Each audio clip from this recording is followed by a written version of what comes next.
¿Por qué quería yo que el flamenco fuera según Sevilla? Yo lo explico en el resumen del contenido, ¿no? Sevilla es el crisol donde el flamenco se cuaja, donde el flamenco se socializa, donde hemos visto y hemos, por todas las formas, donde estaba quien lo pagaba y había una afición y una necesidad de vivir de esto, ¿no? Entonces, entre la afición se crea el género, de alguna manera, estoy simplificándolo todo, pero hemos tenido aquí clave que nos dan esa visión de por qué Sevilla es tan importante dentro del flamenco. Yo quería que lo clausurara Calixto, no por casualidad. Le tengo mucha admiración, por lo cual no puedo ser imparcial, pero simplemente decir que un artista que se lleva 50 años cantando, haciendo, si no son 50, pero los redondeo, 50 recitales al año, y poniendo en pie a público desde los años 70 que comienza, bueno, antes empieza en su pueblo a cantar, y ahora nos hace un poco. El otro día yo estoy haciendo ahora un trabajo de investigación y estoy viviendo en Granada y me mandan una fotografía de cuando gana en el 72, en el 72, que está con Rafael Gómez Montero. Rafael Gómez Montero, que era el locutor de Radio Nacional. Era la voz de Granada entonces y Radio Nacional también allí, y entonces he visto la fotografía y después te he visto en muchos carteles en Granada. Después de aquello actuaste en un montonazo de sitios. Es que yo era el cantador de Granada. El cantador de Granada, sí señor. Sí, señor. Enrique Morente no existía. Yo era el cantador de Granada. Yo he cantado en Granada, en el Generalife, en la Carrera del Darro, en el Palacio de Carlos V, en la Puerta de las Angustias, y en los servicios públicos, en los pueblos alrededor. Y en los pueblos alrededor también, claro. ¿Dónde era? ¿En Salobreña, no era? El Lucero del Alba. Salobreña, Los Híjares. Había un pueblo que se llama, a mí me daba mucho miedo de ir porque el pueblo se llama Peligros. Hay un pueblo que se llama Peligros. Y bueno, tengo la insignia de oro de la Peña de La Parra, la insignia de oro de la Peña de la Platería de Granada, de la más me la antigua. entregaron precisamente hace muy pocos días. Sí, ¿no? sí. Pues estuve allí... O sea, con el maestro Eduardo, ¿no? Exactamente, estuvimos allí hablando un poco del concurso de Granada del año 72, ¿no? Y yo le hice una promesa al locutor, a Gómez Montero, y cuando me dieron el premio, me dijo... ¿qué vas a hacer con el dinero? Digo, comprarme un cortijo, porque curiosamente el premio de Granada eran 75.000 pesetas y yo ganaba de maestro 6.000 al mes.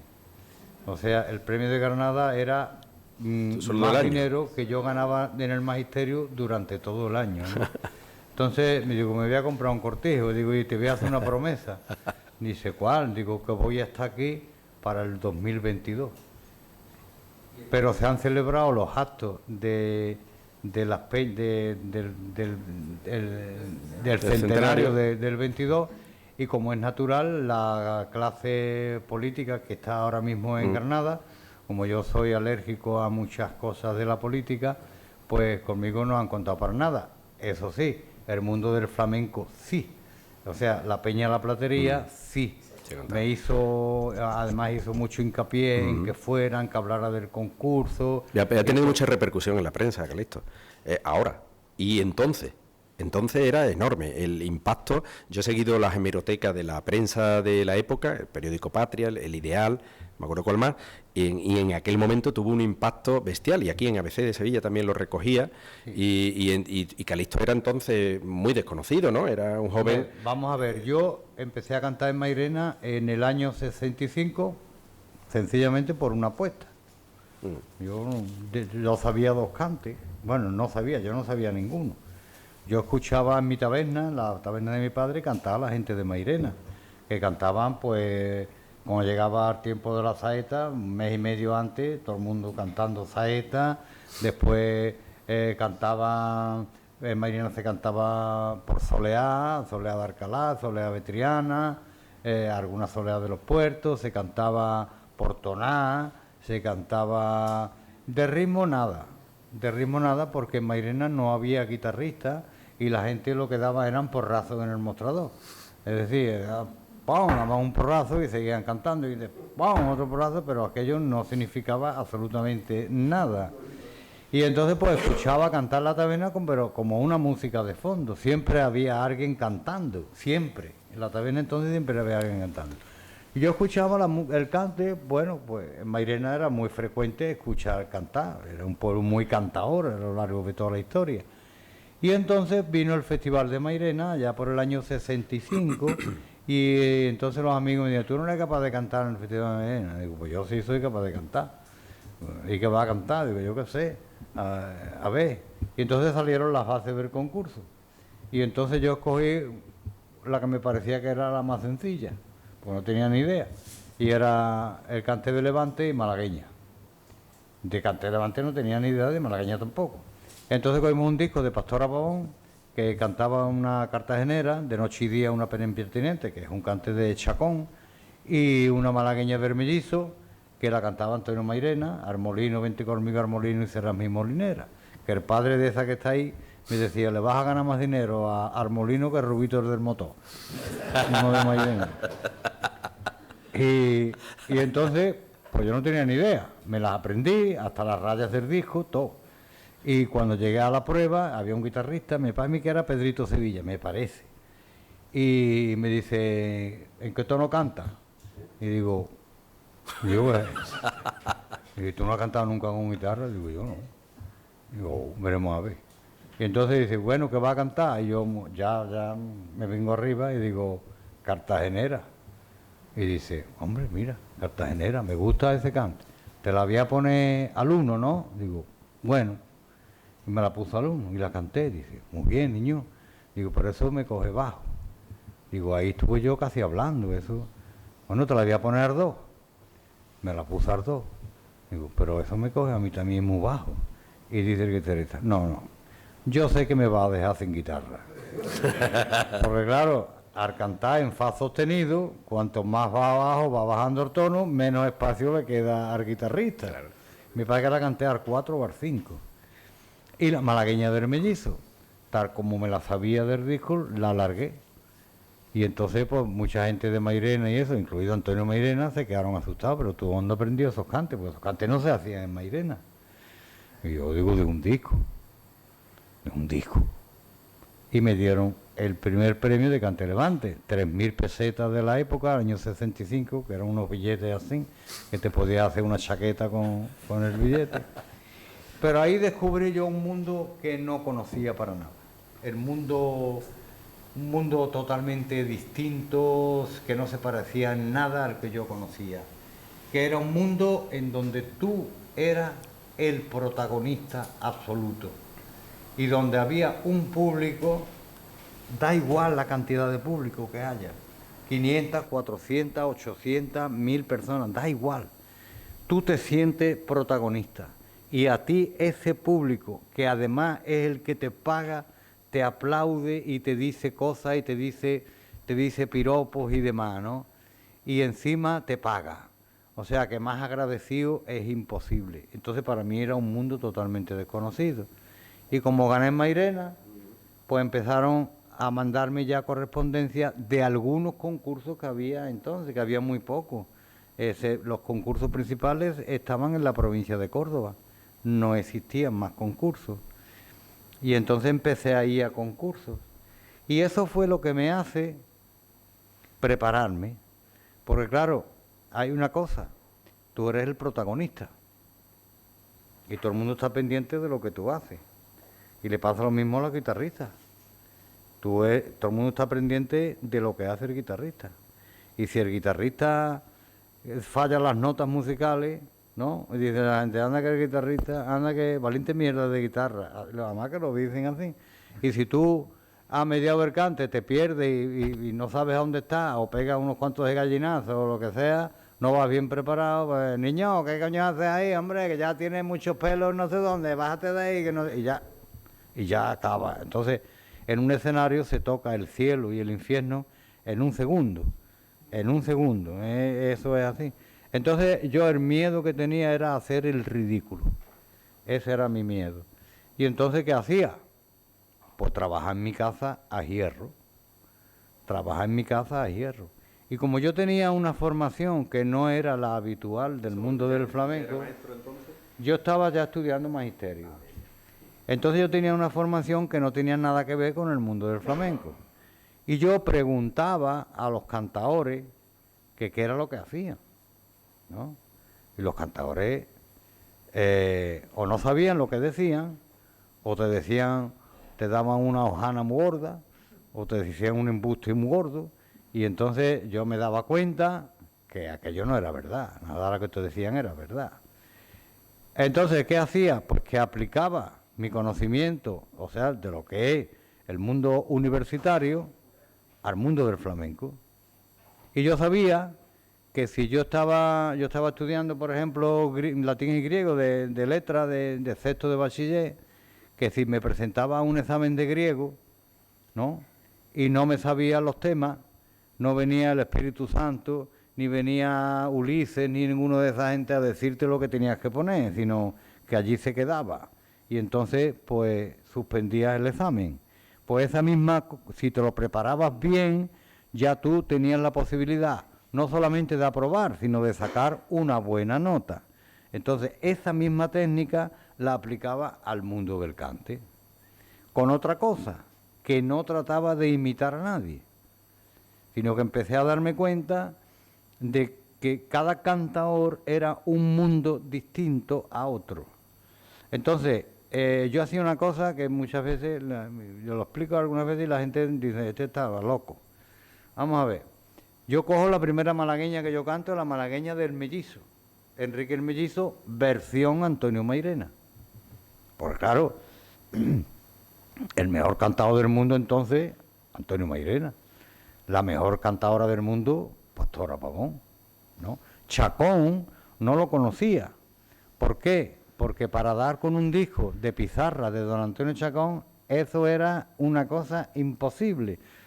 Yo iba con mi padre al mercadillo ahí de la calle Feria a buscar los discos de pizarra, porque Chacón no existía, ni Manuel Torres existían, lo conocía, sabía quién era, porque Manuel Torres había ido muchas veces a Mairena, pero yo no tenía la referencia de Manuel Torres, y no tenía mucha referencia de muchísimos cantadores.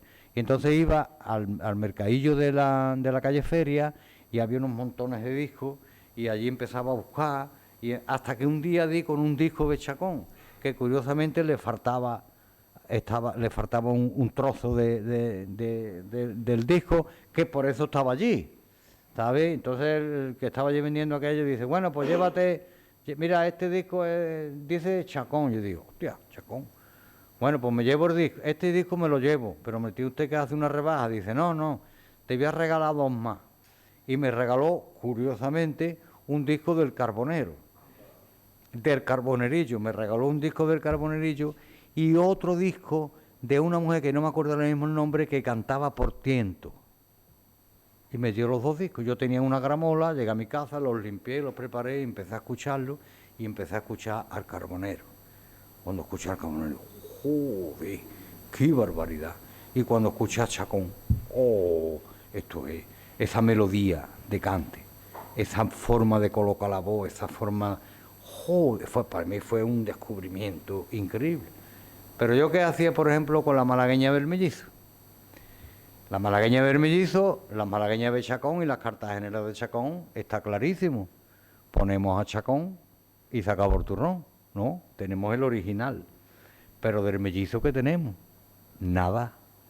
El Mellizo no sabemos cómo cantaba, por mucho que digan la gente. El Mellizo cantaba así, que se ponía... Mentira. Todo es mentira. ¿Qué música cantaba el Mellizo? Pues no lo sabemos. Dice su hijo el Morcilla que cantaba esta malagueña, y los que lo conocieron cantaban esta malagueña, pero claro, si tú escuchas a Antonio Mairena, la malagueña del Mellizo, y escuchas a Aurelio Cellé, la malagueña del Mellizo, y escuchas a Pepe Marchena, la malagueña del Mellizo, y escuchas a Manolo Caracol, la malagueña del Mellizo, y tú dices, ¿cuál es la malagueña del Mellizo? No existe, no es posible. ¿Por qué? Porque las épocas son distintas, los sonidos son distintos, el concepto musical, que es lo que decía Cabeza antes, es distinto, porque hay guitarristas que se le ocurren cosas y guitarristas que las farcetas que aprenden al principio se llevan con ella toda la vida, no son capaces de componer una farceta. Eso es un don natural que tienen alguna gente del mundo del flamenco, que son los grandes maestros, los que han ido evolucionando los cantes. Es que eso es así.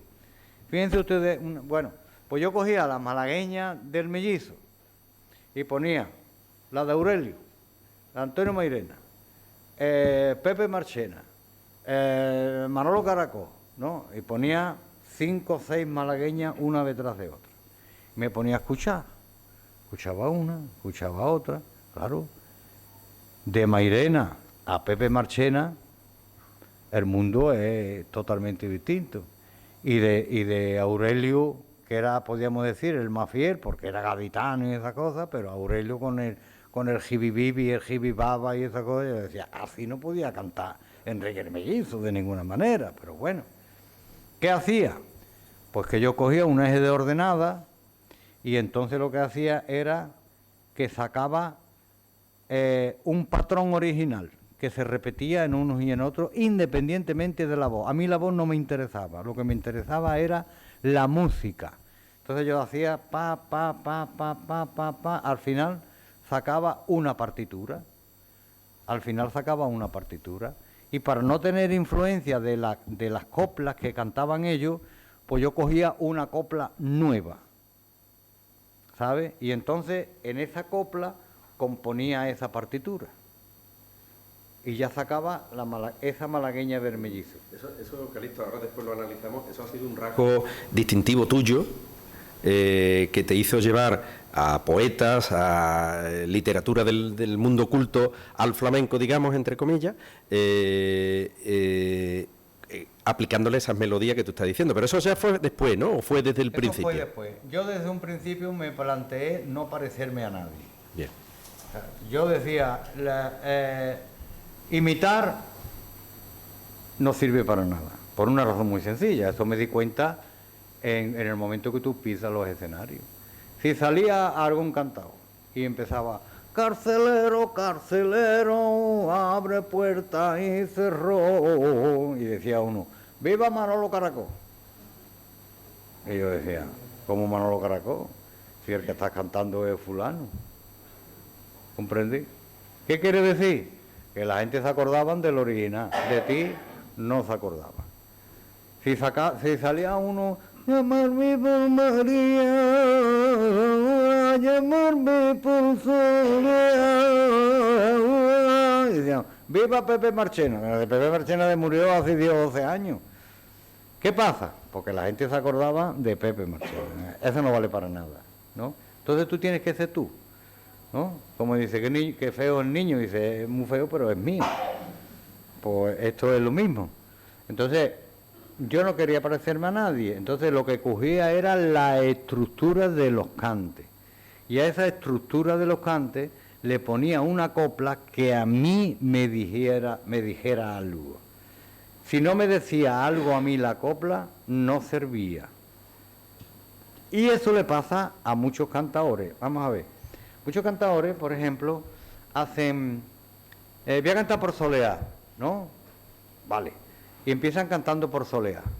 Y empiezan cantando las coplas que cantaba Antonio Mairena, o Juan Talega, o Manolito María, o uno de esos. Pero esas coplas a ti no te dicen nada. Entonces hay una parte emocional que tú la has quitado del medio.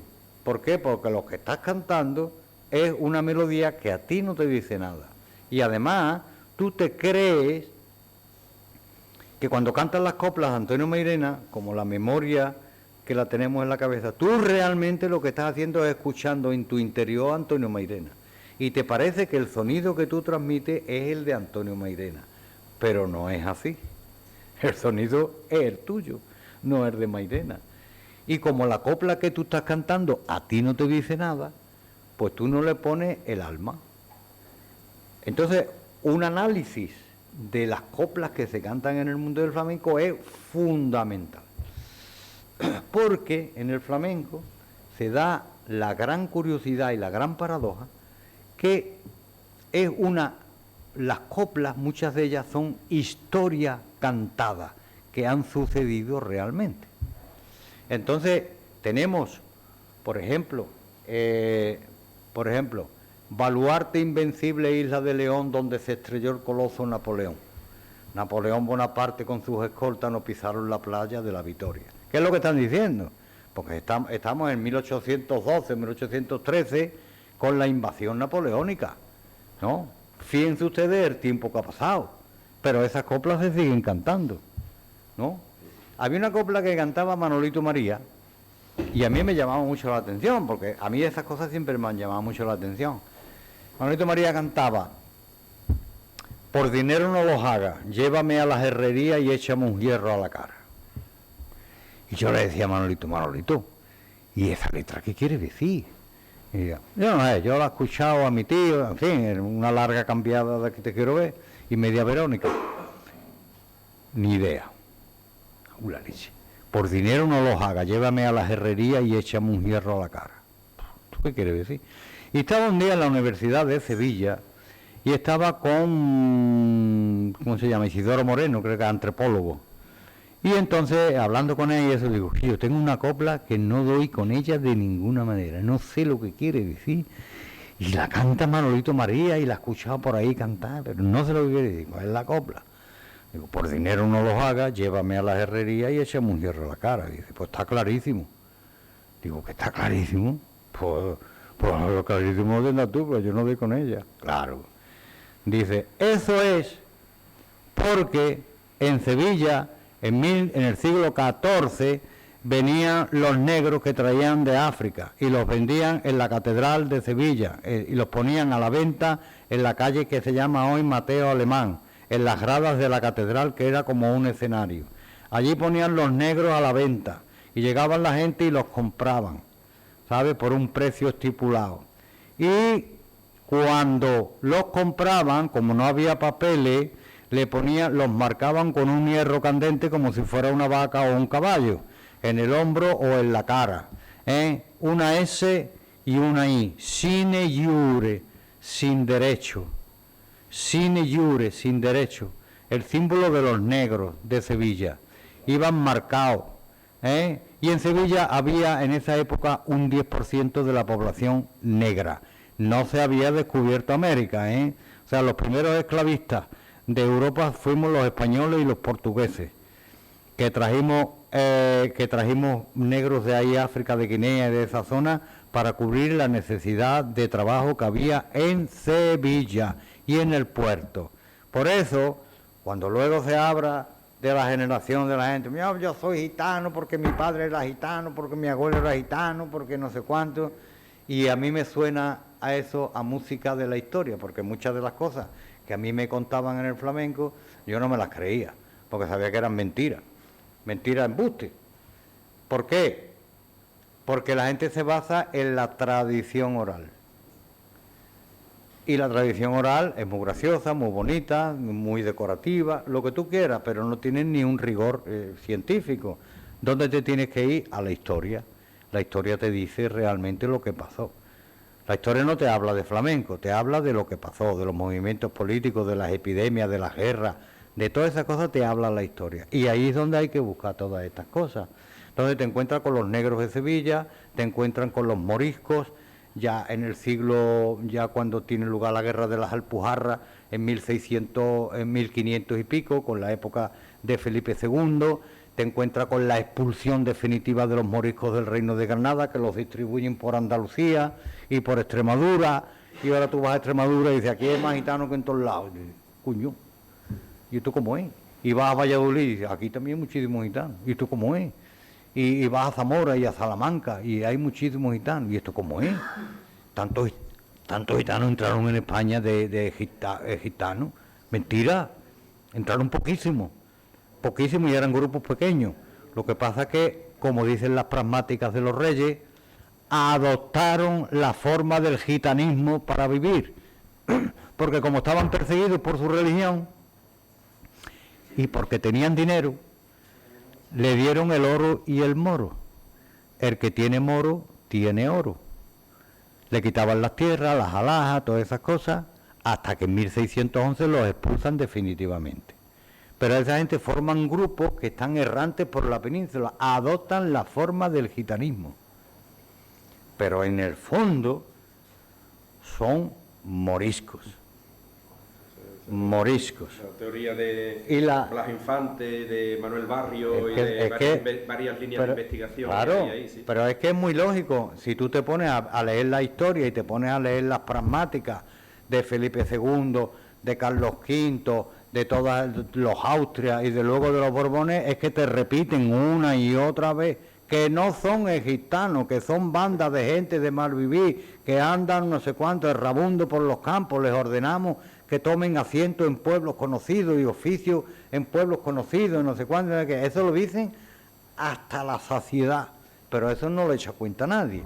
Yo eso lo he dicho unas pocas veces y por poco que me pegan. No, hay líneas de investigación que están centradas en esa vamos a ver, yo no digo nada. No es nada descabellado, está claro. Yo digo lo que dice la historia, no digo otra cosa. Ahora que cada uno investigue lo que le dé la gana.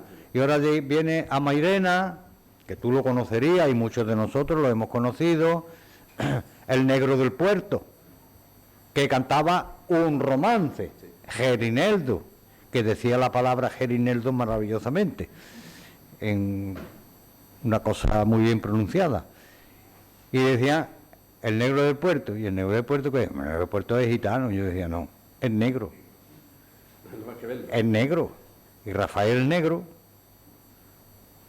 Y muchísimos. ¿Por qué? Porque hubo una parte de esa población de negros de Sevilla, que era el 10% de la población, según dice la historia, que luego pasaron a ser libres. Y al pasar libres, esclavo horro, lo echaban a la calle porque ya no podía trabajar. Y entonces pasaban a ingresar a aquellas hordas de gente que había pedigüeños. Y ahí se mezclaban todos, ahí estaban todos mezclados, ¿no? Ahí había poca diferencia de unos y de otros.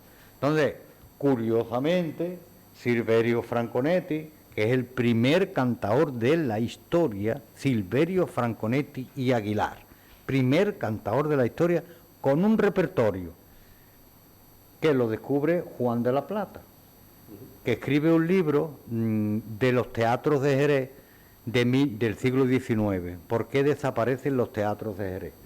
Y en uno de ellos, en el teatro principal, el empresario contrata a un cantador popular, 1865, y va Silverio Franconetti a cantar al teatro principal. Y como era un teatro, hay una propaganda de los cantes que hacía Silverio Franconetti, por eso lo sabemos. Seguidillas del sentimiento, la rondeña del negro, la caña del fillo, sus serranas, serrana y no sé qué, exactamente. Entonces, es un cantador que aparece ya en la historia, el primero con un repertorio y que iba a cantar a los pueblos, que así se ganaba la vida. Y además, el primer cantador que se hace empresario. Sí, eso es... Con el burrero. Sí. Fundan un café cantante en Sevilla y luego se separan y cada uno... El recreo. El salón recreo, el salón de la escalera... Pero Calixto, evidentemente es la historia y hablar contigo es un lujo, pero queremos saber más de ti. Bueno, venga. Sí, porque es lo que queremos analizar y lo que... Venga. Bueno, estaba en la etapa de los concursos, cómo aprende, cómo forma tu repertorio. Ganaste también el concurso de butano, cuando el butano se da a conocer aquí en Andalucía, ¿no? Concurso de butano es un concurso también muy especial, porque eso fue también en el año 72. Yo estaba sirviendo y entonces la gente de Butano de Mairena vivían más para arriba de mi casa, y los Madroñá. Y entonces mandaron butano, el concurso se hacía por los pueblos donde no había butano. Es decir, era una caravana de publicidad de butano, en donde llegaban a los pueblos, donde la gente guisaban con leña y con carbón y esas cosas, y eran unos autobuses que los abrían laterales y aparecían unas muchachas con cocina, con camping gas, con frigoríficos de butano, con esas cosas, y entonces se hacía un concurso de cante. Y entonces llamaron de Guadalcanal, que no tenían nadie del pueblo que cantara. Entonces la gente del Butano de Mairena se lo dijeron a mi padre y dice mi padre, ¿por qué no te presentas al concurso de Butano allí en Guadalcaná? Padre, ¿Guadalcaná dónde está? Guadalcaná, sabíamos de Guadalcaná por la emisora de televisión que se iba y ponía la manta. ¿Dónde está Guadalcaná? Entonces un taxista de Mairena me llevó a Guadalcaná y canté allí en el concurso. Claro, aquello era facilísimo porque allí se presentaron todos los cuadros, no tenía ni puta idea de cante, de nada. Yo estaba ya mucho más preparado. Gané allí. Todos los que ganamos allí, luego tuvimos una semifinal en la Plaza de Toros de Córdoba. Y allí nos juntamos por lo menos 20 o 30. Mucha gente. Y 2 sesiones. Una día una sesión, otra día otra. Y los que quedamos allí finalistas... De todas las provincias y de Extremadura también. Yo creo que sí. Y entonces, de toda esa gente, quedamos, creo que fueron 6. Y se celebró la final en la Plaza de España de Sevilla, ¿no? Y curiosamente me dieron a mí, gané el primer premio, que era una bombona de plata de butano muy bonita y 20.000 duros de la época. 175.000 pesetas en 2 concursos, que era como trabajar en el magisterio por media vida, porque además el dinero así en contado. Me compré un coche que era el 124, que era lo máximo de entonces, que era parecido al Mercedes. Le di a la Mercedes. Oh. 130.000 pesetas, me parece que me costó. Yo era el soldado más rico que había en la base de Navaderrota. Me llevé para la base de Navaderrota, me llevé por lo menos 20 kilos de chorizo de ristra de ese. No, de ristra no, eran como argollas así colgantes, de herradura, y bueno, el pan era mangado de allí del cuartel, y 2 garrafas de manzanilla de San Lucas, y las pusimos allí en una litera, pusimos todo aquello, nos liamos a partir chorizo y pusimos un montón de chorizo, de pan, lata y garrafa de vino. Y a las 4 de la mañana estábamos todos en medio del campo furbo en calzones blancos, todos allí, todos castigados con una media papa, con un... Celebraste la bombona. La bombona. Y a las 4 de la mañana un aleo, un cantando, otro colar mojado, todo el mundo borracho. Y tú, 2 garrafas de manzanilla, ¿no? Y una lata de esa, te pegamos la tía. Y se presenta el oficial de guardia. ¿Esto qué era? Al campo furbo, frío, en cartón blanco, todo eso. Y al día siguiente, tú eres el culpable. Y yo, culpable. Ustedes que se bebieron el vino. Bueno, Calixto, y en ese momento ya compatibiliza tu magisterio. Sí. ¿Y eres ya profesional del cante? No, vamos a ver, yo empiezo a hacer los concursos que me llaman y me mandan publicidad de los concursos y empiezo a presentarme en los concursos. Pero claro, como a mí me daba mucha vergüenza de hacer el ridículo, pues yo cuando me presentaba a un concurso iba archipreparado. O sea que yo decía... concurso, malagueña, que ya lo sabía, cartagenera, que ya lo sabía, soleá, por ejemplo, y a mí me encantaba, por ejemplo, el cante de Tomás Pavón, ¿no? Entonces yo hacía el cante de Tomás Pavón, y me encantaba Pastora Pavón, y hacía entonces los tientos de Pastora. Entonces ya me presento al concurso Cayetano Muriel, Niño de Cabra, que en Mairena no conocía a nadie de Cayetano Muriel. Yo preguntaba a la gente, mira, ¿usted conoce a Cayetano Muriel? No, no conozco. Ese que era un cantador, ese de Cabra. ¿Y Cabra dónde está? Antonio Mairena. Antonio, ¿tú conociste a Cayetano Muriel? Y dice, sí, ese era un cantador de Córdoba que se comía 6 pares de huevos fritos. Esa fue la explicación que me dio. Digo, muy enterado que estamos todos. Total, que yo llego al concurso Cayetano Muriel Niño de Cabra, canto y el presentador dice... Vamos a escuchar a un cantador que es algo anormal, porque está terminando la carrera de magisterio, cuando la inmensa mayoría de los cantadores de mi época, porque sabía escribir, ponía una X cuando firmaba.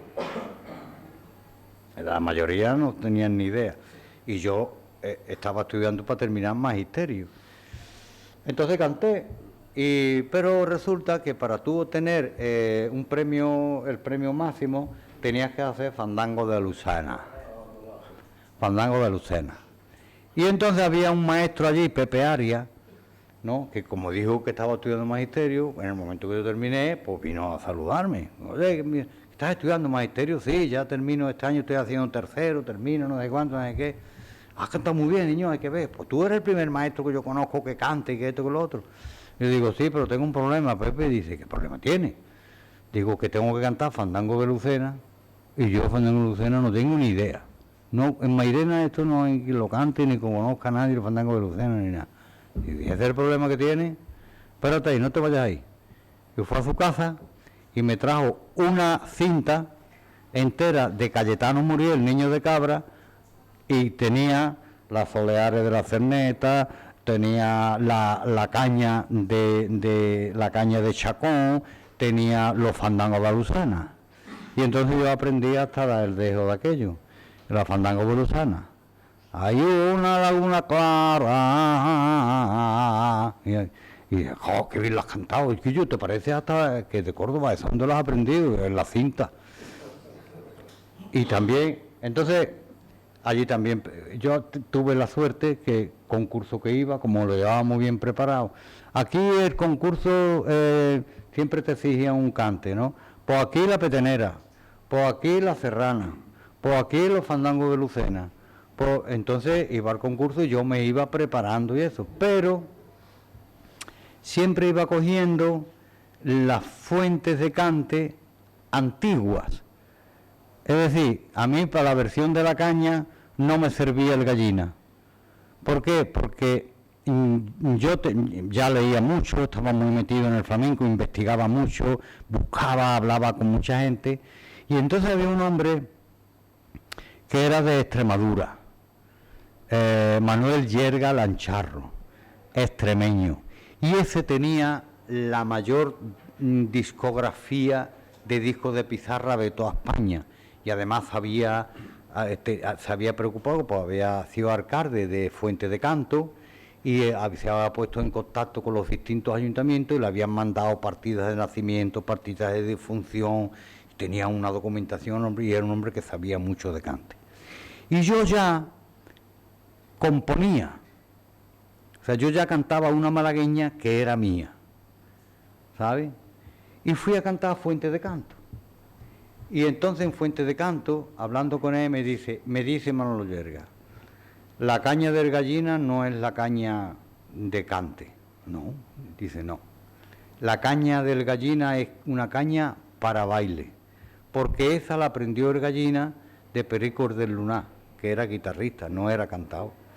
Entonces esa no es la caña del gallina. La caña auténtica, la que por lo visto hacía Chacón y al parecer Silverio, es la que canta Cayetano Muriel, niño de Cabra, y también la hace el de Granada, no, el del concurso de Granada, el Tenaza de Morón, dice, esa es la caña, pero la caña no tiene 6 ayes como hacen esta gente, la caña tiene 4 ayes.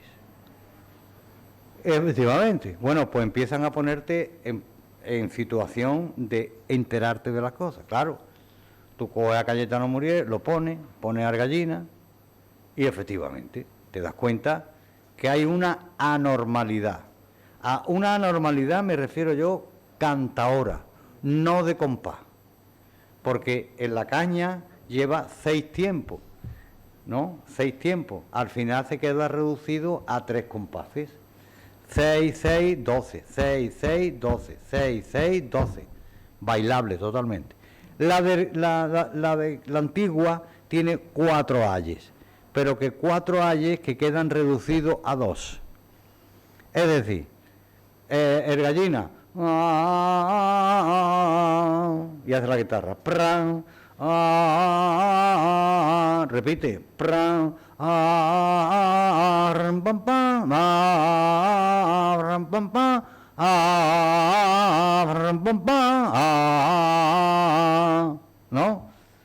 Repite la musicalidad una y otra vez, con lo cual se hace muy reiterativo. Eso para cante no es para baile, porque en el baile el cantador está como en un segundo plano, en el primer plano está la bailaora o el bailao, y los guitarristas y el cantador son segundo plano. El primer plano es para ella.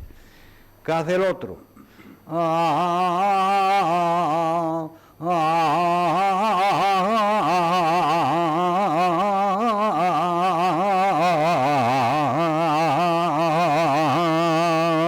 ¿Veis? Del tirón. Ya ves que del tirón es mucha castaña, porque tiene que aguantar. Bueno, pues si es mucha castaña, como decía Mairena, afina es. Afina es, ¿no? Entonces yo empiezo a coger esas cosas de los cantadores antiguos. Y voy dejando a un lado todo lo que se refiere a tradición oral y las historias de del pueblo y todas esas cosas lo voy dejando aparte porque no me creo absolutamente nada. Porque además lo compruebo. Es decir, estamos en Mairena, el Festival de Mairena. Y estaba entonces el alcalde Agustín Jiménez, estaba Paco Vallocillo, estaba Antonio Mairena y estaba el hijo de Manuel Torres, Tomás Torres. En el chalet de don Agustín, una fiesta allí, había un folclorista de Extremadura, Manuel García Mato, y don Arcadio Larrea, que le decían, como le llevaba la contraria a todo el mundo, le decían don Arcadio Diarrea. Y don Arcadio Diarrea sabía más de flamenco que todos los que estaban allí. Había grabado las cosas más originales. Además era musicólogo y además sabía muchísimo más. Y un programa de radio en Radio Nacional de España, sí, que era la radio clásica. Exactamente. Y entonces, hablando de los cantadores, dice Tomás Torres, así cantaba mi padre, ¿no? Y canta por soleá. Me gustó tan cormao, cuando yo te tengo, niña, mi vera. Esa es la soleá de Cádiz. Pero yo había escuchado a Manuel Torres. ¿Cómo? ¿Así cantaba tu padre?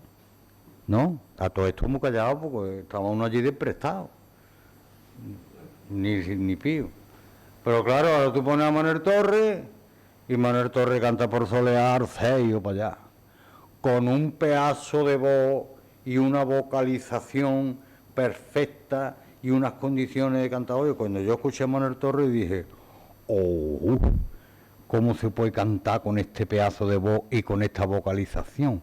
Los perros, dice Manuel Torres, ¿no? Y al momento los perros murieran y el rico avariento se quedó.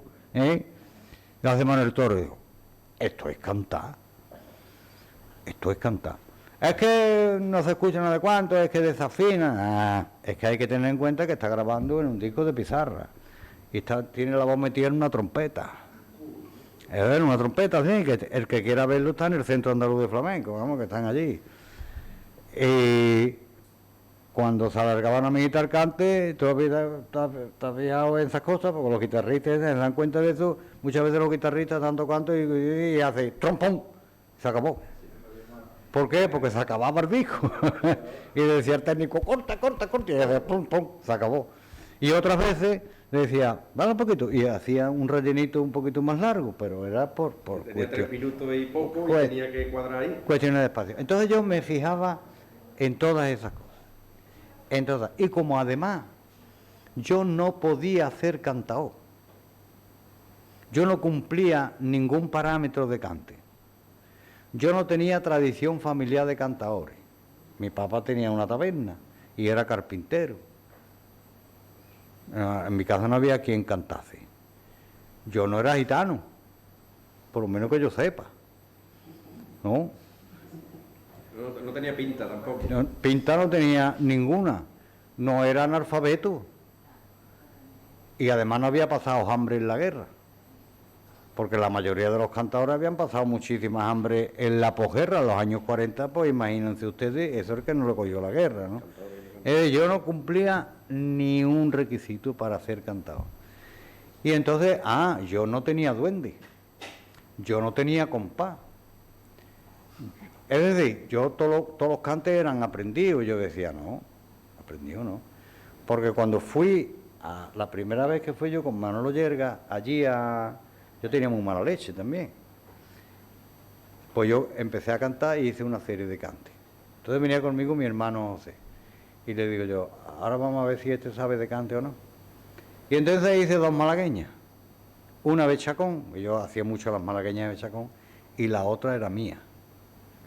Y entonces yo hacía los cantes y él luego los comentaba. Y cuando sale Manolo Yerga allí, dice, la primera malagueña que ha cantado es la malagueña de Chacón, bien sabe Dios que lo hiciera y tal y cual, que la grabó en el año tal, con la caza de mi Odeón, no sé cuánto, no sé qué, en fin, dio todos los datos de eso, pues tenía un conocimiento enorme de todas las grabaciones. Y dice, y la segunda malagueña es la primera vez que la escucho en mi vida. Y yo digo, este tío sabe lo que escucha. La segunda malagueña es la primera vez que la escucho en mi vida. Entonces ahí me di cuenta también que tenía una posibilidad de hacer cosas, pero tenían que sonar a flamenco.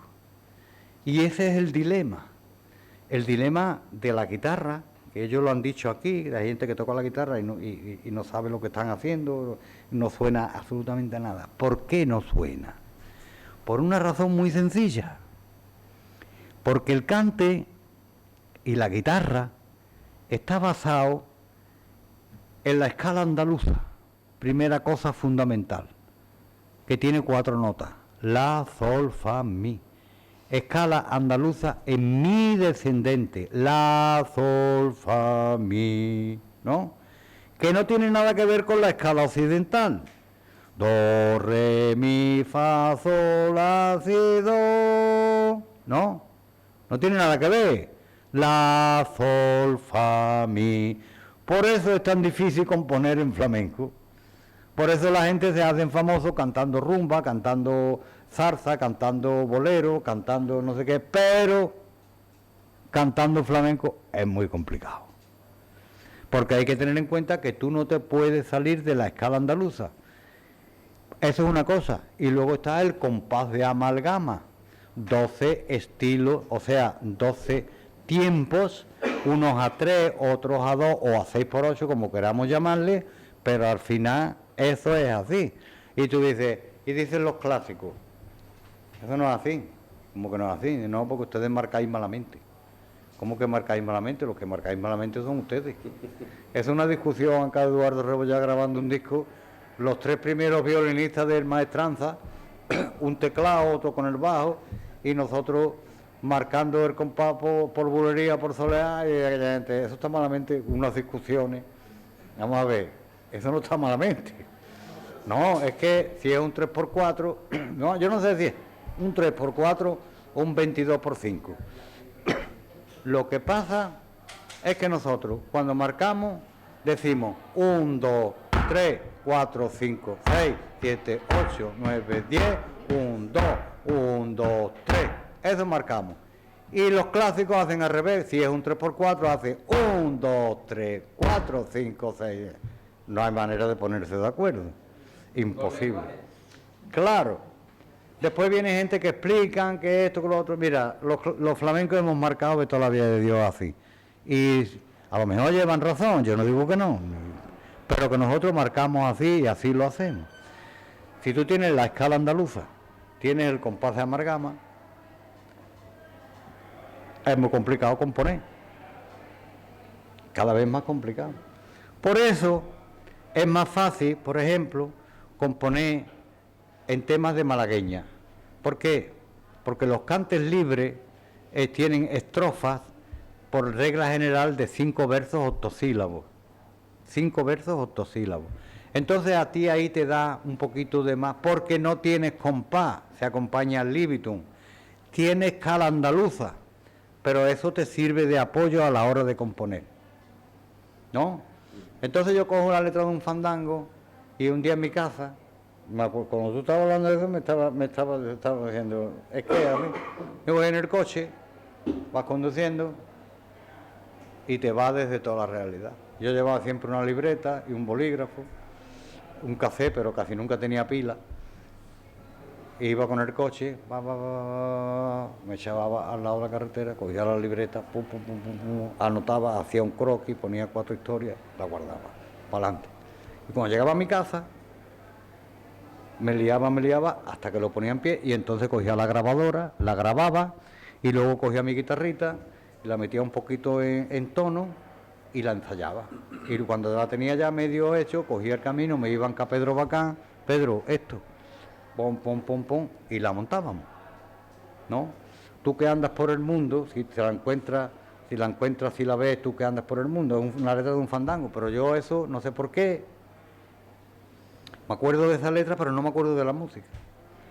Y digo, tú que andas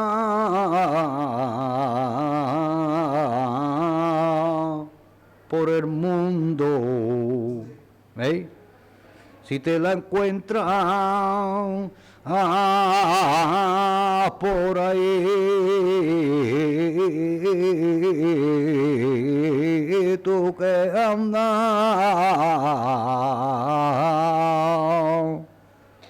por el mundo, ¿veis?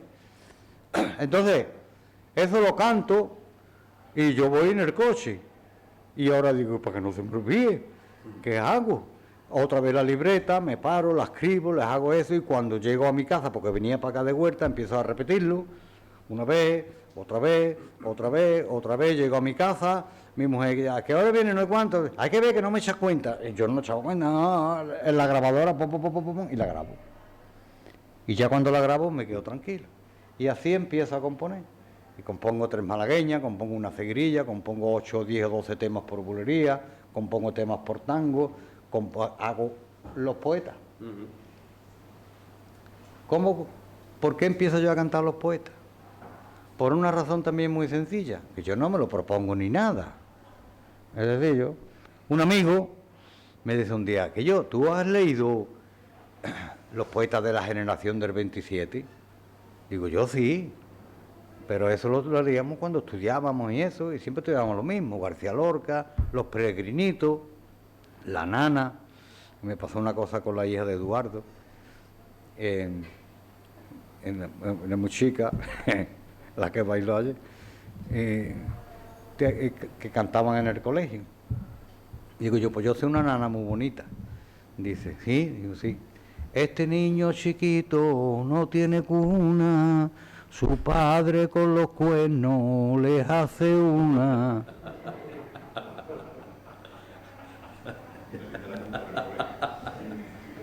Al día siguiente, la niña al colegio, pues yo soy una nana.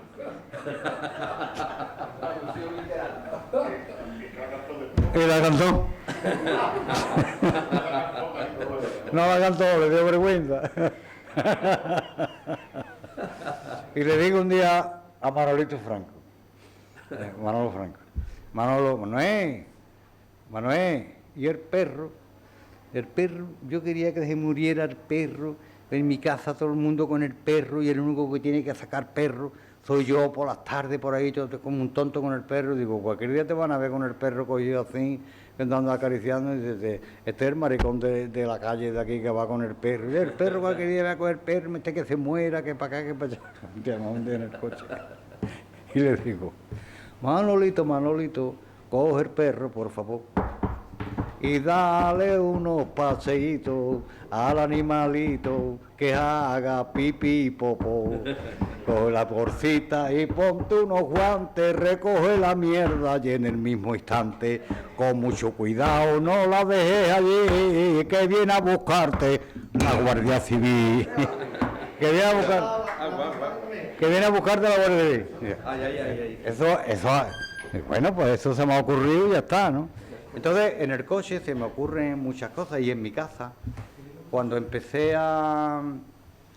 con los poetas, entonces me dice un amigo, me dice, ¿tú no la generación del 27? Digo, yo la conozco, la generación del 27.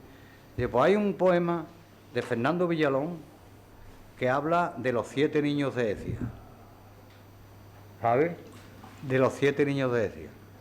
Pues déjamelo. Y entonces me dejó el poema de los 7 niños de Écija. Y yo, cuando leo el poema de los 7 niños de Écija, Pues me acuerdo que a mí siempre me había gustado mucho el tema del bandolerismo andaluz. Es un tema que siempre me había llamado la atención, no por el hecho en sí de los bandoleros, sino porque los bandoleros tenían una fama de sociales, de lucha contra la injusticia. Es decir, aquello que decían de José María el Tempranillo, que robaba a los ricos para dárselo a los pobres, que era mentira, robaba a los ricos para quedarse con él. No ni a los pobres ni nada, a los pobres se había que quitarle algo, se le quitaba también, los bandoleros no tenían escrúpulos. Y yo había leído la vida de José María el Tempranillo, la vida de Pazos Largos, del Pernales, del Barquero de Cantillana, de toda esa gente, los conocía. Entonces, cuando leo el poema de Fernando Villalón, digo, esto cantado tiene éxito seguro. ¿Por qué? Porque la gente está a favor del bandolerismo como agentes sociales que luchan contra la injusticia. Y entonces me lío con eso. Lo primero que tengo que hacer es aprenderme el poema. Porque claro, si tú un poema lo mutilas, te lo has cargado. Entonces el poema entero de pe a pa. Y venga a darle vuelta. Ya me aprendo el poema, empiezo, por aquí, por allí, hasta que un día estoy en mi casa y cojo la guitarra y estoy tocándome un poquito por tiento, que sabes, una farceta muy sencilla que yo hago, pero como estoy solo, yo me hago la farceta y me digo, ole, para darme ánimo, ¿no? Entonces empiezo y digo, mira, diligencia de Carmona, la que por la vega ha pasado, caminito de Bella, con 7 mulas castañas, cruza pronto los palmares, no haga harto en la posada. Uy, lo grabo y ya empiezo a tirar de la manta, bom, bom, bom, bom, bom, bom, bom, hasta que lo canto. Cuando lo canto, ya empiezo a aprendérmelo cantado, empiezo a quitar y a poner, a alargar aquí, a poner un poquito aquí. Cuando lo tengo ya medio puesto, me voy a Anca Pedro Bacán. Pedrito, mira lo que traigo. Y se pone Pedro Bacán a tocar por tiento, tocaba muy bien.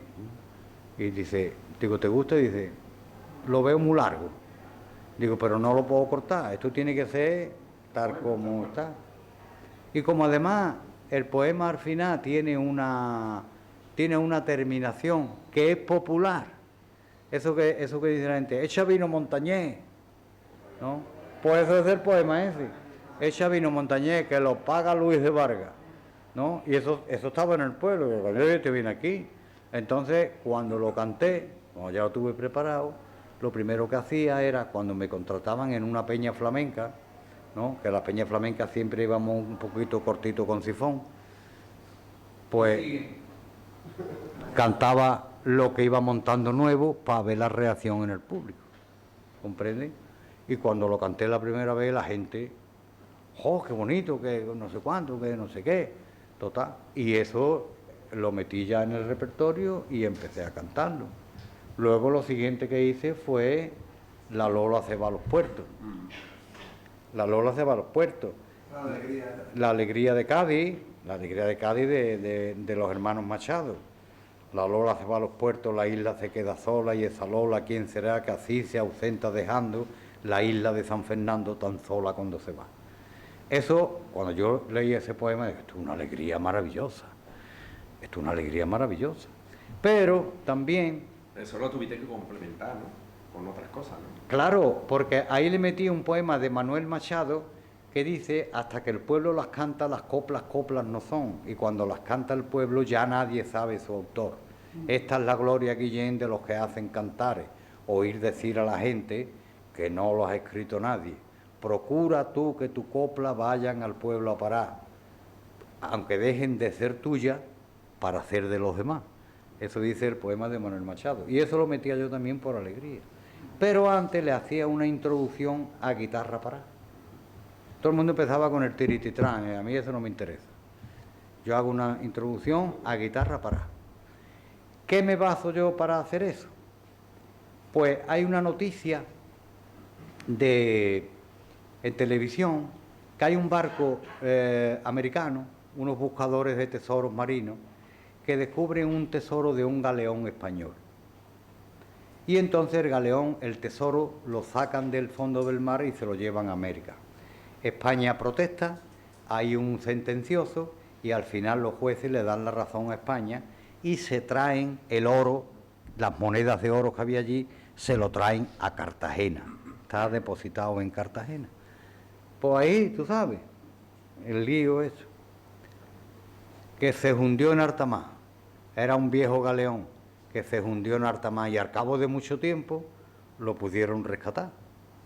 Y fueron tantas cosas las que sacaron que llenaron 3 barcos con los cacharros, monedas y lingotes de oro y plata, muchos jarros y tazas de hojalata, un rosario del Papa, 7 cañones, el casco de un romano y 3 mantones, muñequitas de China con su ropita con la que el capitán jugaba a las casitas.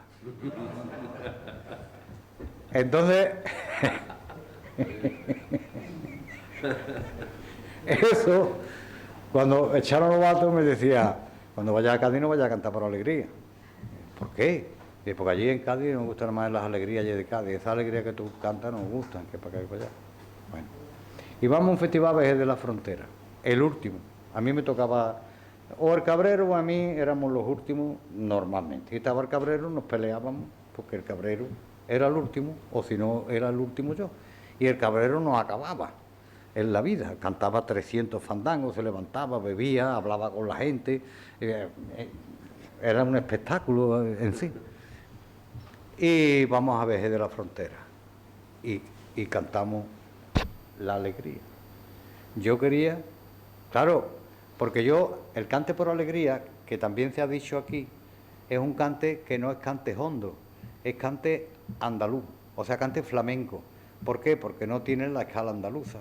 Tiene los 12 compases del compás de amargama, pero no tiene la escala andaluza, se acompañan 2 notas, sol, do, y ya está, ahí no hay más nada. Luego no es cante hondo, es cante flamenco, ¿sabes? Porque al parecer se deriva de la jota aragonesa.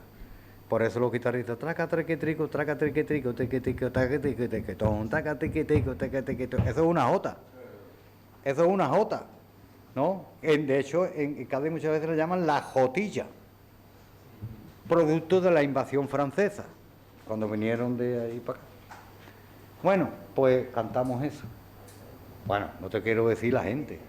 Había 2 o 3 sentados en una mesa. Entonces, empezamos y eran Vejez de la Frontera. El público así y el público así. ¿Sabes?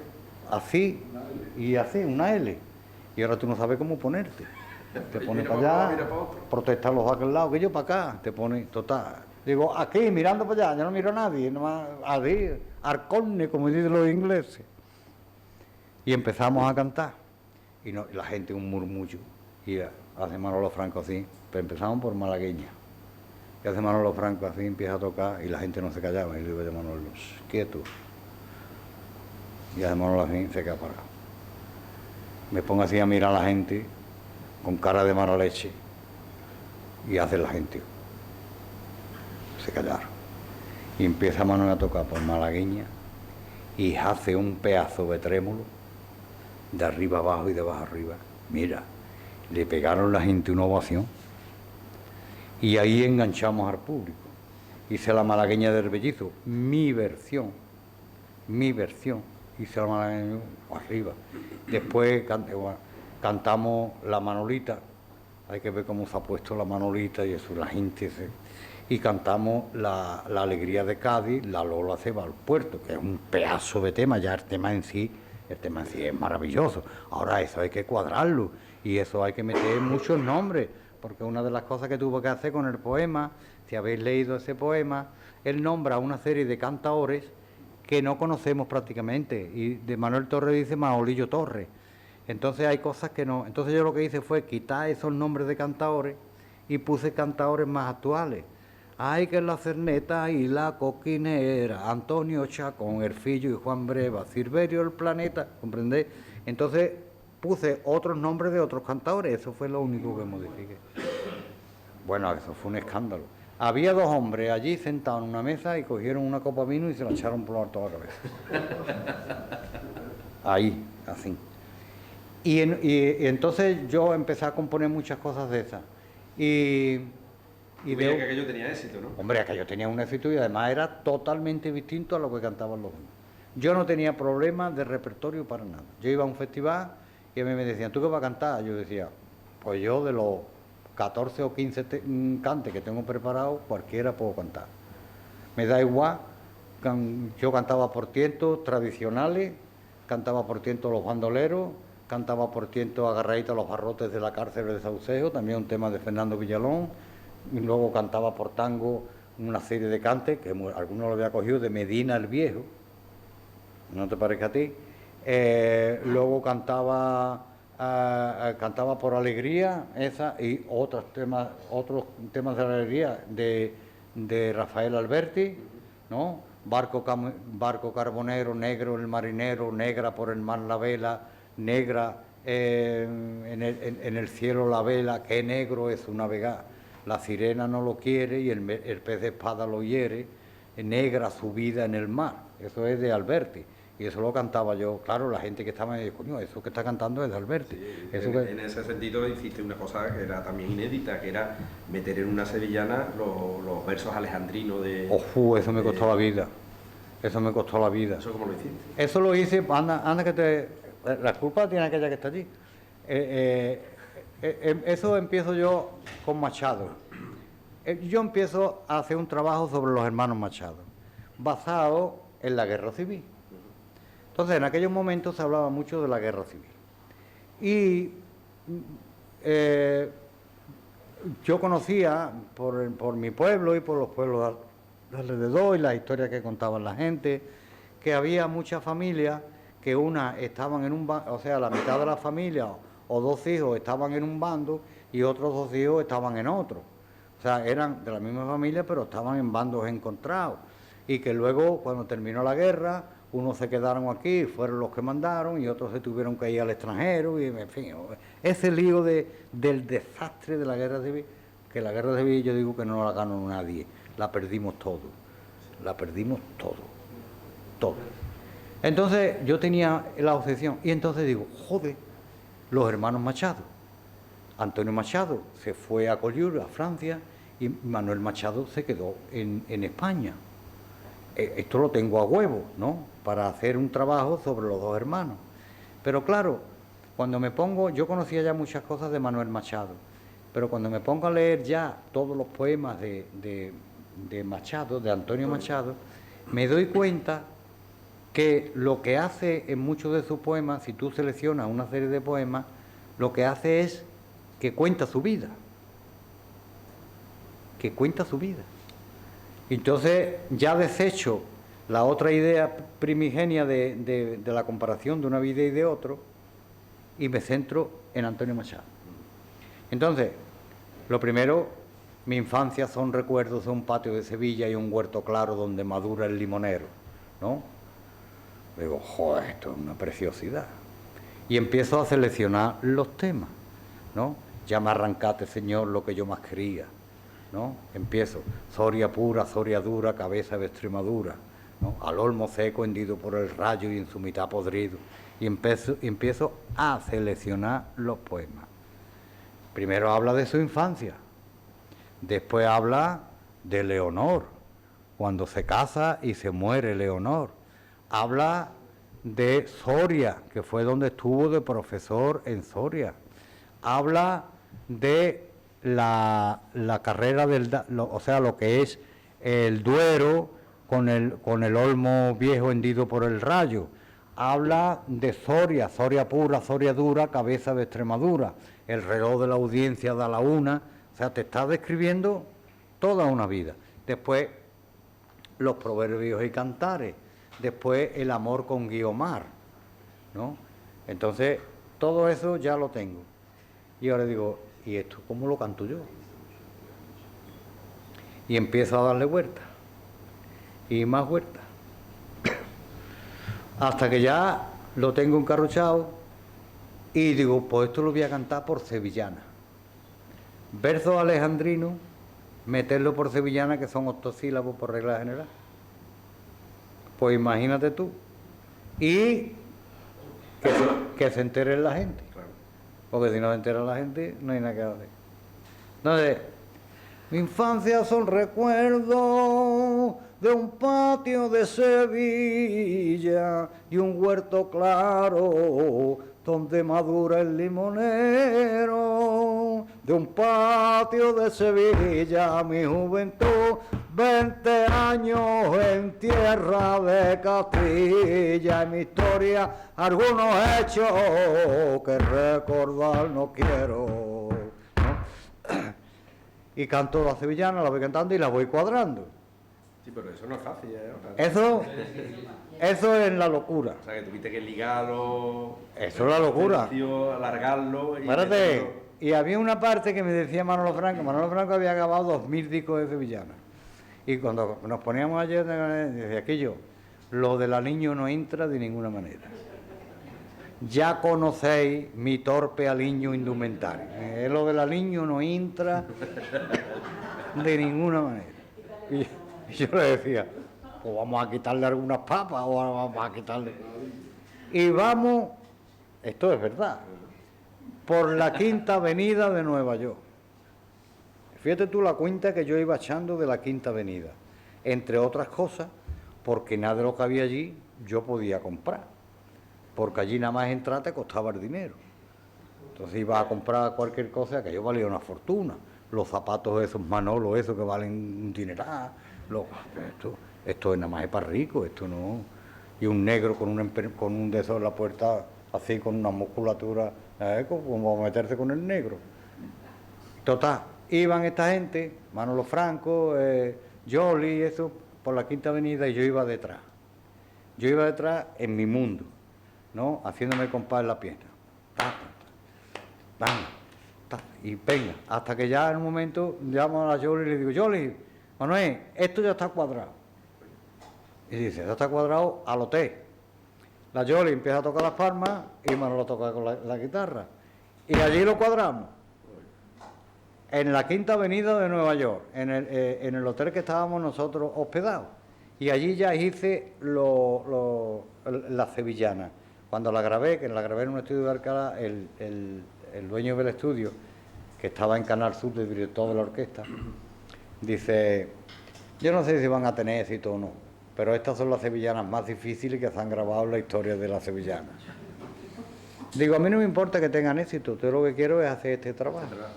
Entonces empiezo a ver los poemas, porque hay una cosa muy curiosa. Es el poema el que te dice por qué lo tienes que cantar. No eres tú el que le impones el canto al poema, eso no es así. Es el poema el que te dice. Por ejemplo, Guiomar, ¿no? El poema de Guiomar. El poema de Guiomar de Machado es un resurgir a la vida, ¿no? Solo tu figura, empieza a recordar esa figura, empieza el resurgir a la vida después de un desengaño amoroso con la muerte de Leonor. Y el resurgir a la vida, el nacer de nuevo, ¿qué es? Una nana. Es una nana.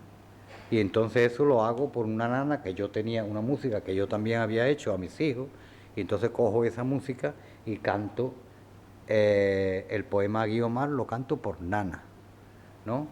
Al olmo viejo hendido por el rayo lo hago por rumba. Los proverbios y cantares lo hago por soleá. Bueno, la muerte de Don Guido.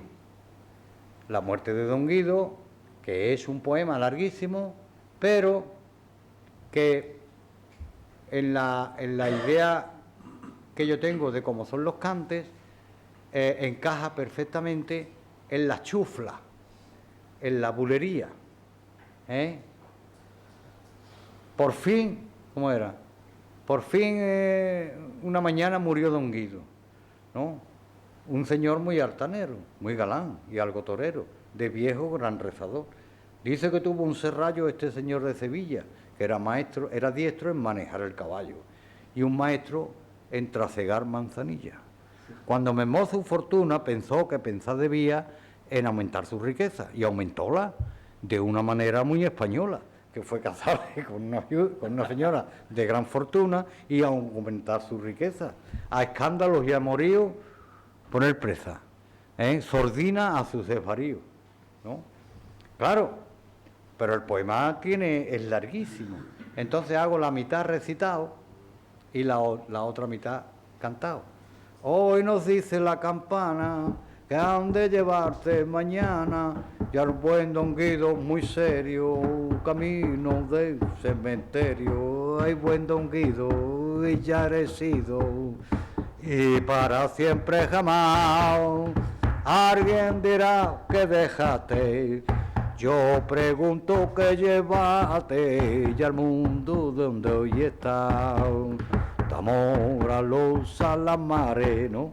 Y eso, y me llevo a la Yoli, y no me acuerdo quién venía más, que hacemos unas paradas en medio de los poemas y ella da una patadita, y seguimos otra vez. Pero claro, lo primero que tienes que hacer es aprenderte el poema. Porque claro, cantando, como se te vaya el santo al cielo, ya no dan más con el poema en toda la noche, es imposible.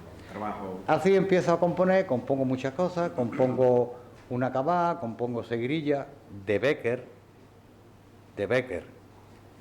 Estaba yo haciendo un curso de magisterio en Motril y llevaba un libro de Becker, de poesía completa de Becker, en el coche.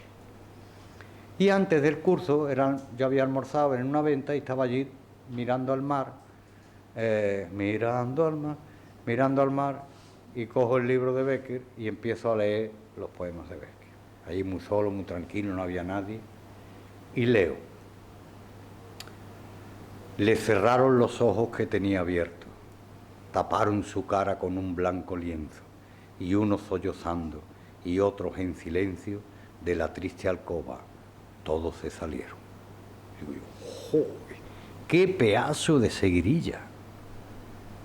Esto es un pedazo de seguirilla, porque la seguirilla es el cante donde más veces se hace referencia a la muerte. Esto es un pedazo de seguirilla, pero claro, las seguirillas son de 4 versos y esta tiene 6 o para allá. La locura, ¿no?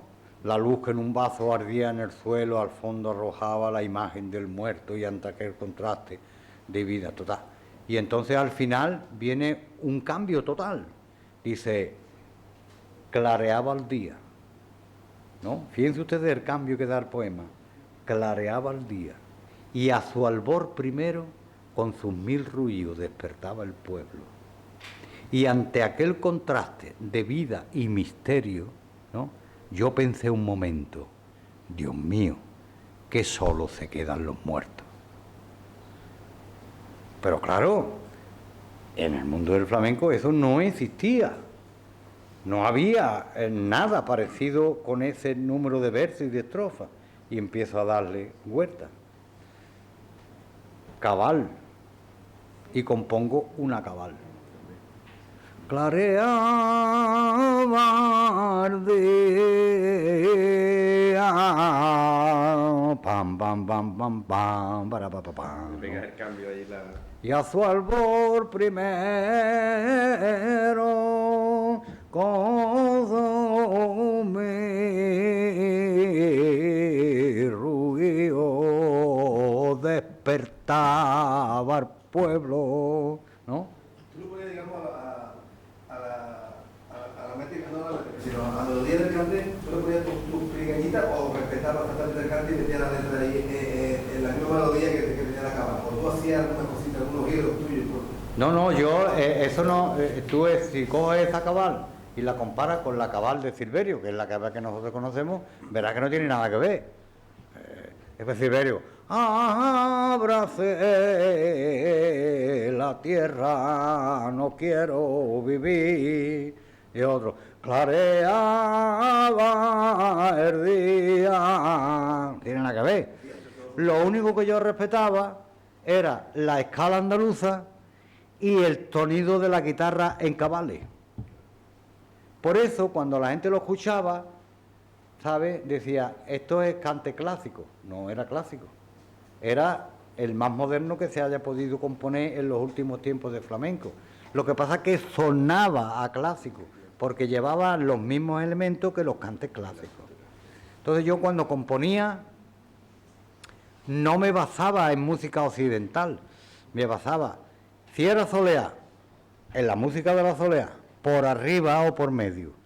Si era seguirilla, por medio en seguirilla. O en tono de serrana, que me gusta más porque es más flamenco. ¿No? Si era malagueña, tono de malagueña, escala andaluza y eso. Si eran cantes de levante, ¿no?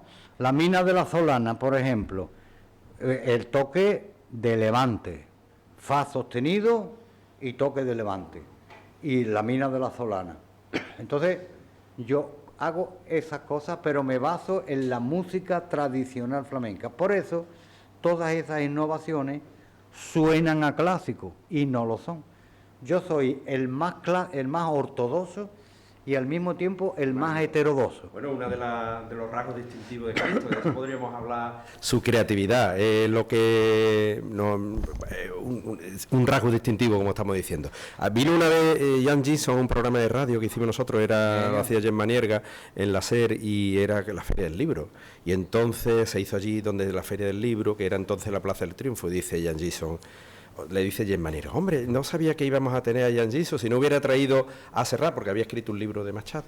Entonces, y dice, hubiéramos puesto la música de Serrat, y le dice Jan Ginson a Gemma Nierga, dice, pues perdona, estando aquí en Sevilla, a mí lo que me tienes que poner es a Calixto Sánchez, que era, y ella desconocía tu trabajo. Claro, porque el problema que tenemos nosotros, que tenemos los cantadores, es que por regla general, si tú grabas un disco en donde grabas soleares, seguirilla, malagueña y estas cosas, tú llegas, por ejemplo, a una emisora y como no sea que tenga un conocido o un amigo que te eche una mano, ¿no? Pues en la emisora cuando te llega con el disco te echan el perro. Y dices, esto, vamos a poner esto no se pone. Y no es de Manolo Franco, sino de una cara. Que, hombre, claro, el perro no es de Manolo Franco, es un mastín. Entonces, es muy complejo, ¿no? Bueno. O sea, las sevillanas mías de Machado no las conocen muy poca gente. Sí. Y sin embargo, yo estoy seguro que si eso sonaran en la radio, había mucha gente que se enganchaban, porque hay mucha gente que yo no lo llevo eso, me lo enseña Eduardo Raboyá, que es un fenómeno en los móviles y eso, pero mi móvil siempre está apagado, yo no sé qué coño le pasa al móvil. Y hay visitas, yo qué sé, la cantidad de gente que visita los cantes y visitan esas cosas. Bueno, me gustaría también, Calixto, que entre las personas que están en el curso ya como clausura y como colofón a todo este curso que hemos hecho, el Flamenco según Sevilla, porque todo esto es Flamenco según Sevilla. Decíamos al principio que te ha llevado 50 años haciendo una cantidad de recitales con esas obras discográficas, no lo suficientemente, te digo, tu discografía necesita esa antología, juntarlo todo, porque claro, hay discos tuyos que es imposible, no estaban... Están descatalogados. Ya, pero por ejemplo, el de Calle Ancha, me acuerdo yo, no existía, no estaba digitalizado. Teníamos que grabarlo del vinilo directamente porque no había manera de acceder a él, ¿no? Y hay trabajos tuyos discográficos, aunque la mejor producción de Calixto han sido sus directos, sus 50 años de directos impecables, que ponía el público en pie siempre, en todos los sitios. He sido testigo, afortunadamente, en muchos de los festivales, y ha habido años que he visto hasta 25 festivales, que es una hartura, pero terminaba uno cansado, y he visto a Calixto siempre poner al público en pie. Pero no solo con los fandangos, que cuando hizo la Venata, igual que se lo reclamaban en muchos sitios, y es verdad que a la gente eso le gustaba mucho, no, con sus soleares, con sus cantes, con lo que quiera que sea. Siempre ha sido, y eso es algo que te honra, ¿no?, en toda tu carrera. A mí me ha pasado varias veces, ¿no? Pero la vez que me he visto más negro fue en Jodar. No me jodas. En Jodar, que la gente no me dejaban bajar del escenario. Que no me dejaban bajar. Es muy buen aficionado allí. Hicieron así, rodearon el escenario, y me decía, de ahí no te bajas, otro fandango. Y yo un fandango, otro fandango.